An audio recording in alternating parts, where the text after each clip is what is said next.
ফেলে দিয়েছিলাম সেই টিকিটটা এখন টিকিট লাইক আমাকে বলে 600 পয়সা, তো ওইটা নিয়ে আমি আবার রিটার্ন নিয়ে আসলাম। দেখুন গাইস, ব্যাচটা পাওয়া গেছে, 600 টাকা আমি পেয়ে গেলাম। আবার নতুন করে টিকিট দিল আমাকে। आप यहाँ छोड़कर गया था कि तेरी माँ?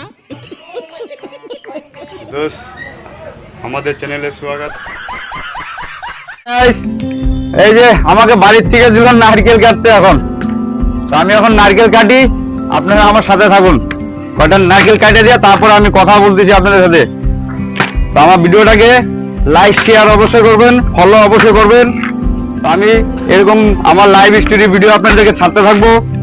যাই হোক, আজকে ঘুরতে যেতে পারি নাই, এই আমার মেয়ের পাশে বিরত হতে আজকে ঘুরতে যেতে পারি নাই। যেহেতু আজকে আমার স্ট্যান্ড চালু আছে, স্ট্যান্ডে গাড়ি আছে, দেখা স্ট্যান্ডের দিকে তো আমি এখন নারকেল কাটতেছি।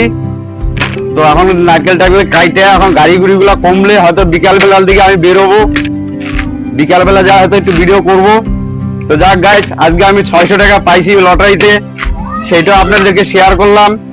তো যাক, এখন আমি নারকেল কাটি। তো গাইস, তো আমার সাথে ফলো থাকবেন, তো লাইক শেয়ার অবশ্যই রাখবেন। যেহেতু আমি আপনাদের সাথে সব শেয়ার করতে চাচ্ছি, শেয়ারে থাকি, তো আমার সাথে আপনারা শেয়ারে থাকেন, লাইক থাকেন। তো আমি ভালো ভালো ভিডিওগুলো ছাড়ার চেষ্টা করব।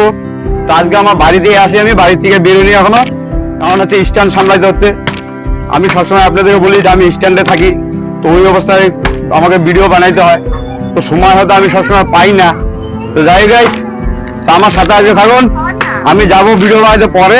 এখন আপাতত আমি স্ট্যান্ড সামলাই। তো ভিডিওটা এখান থেকে আমরা এখন কাট করব।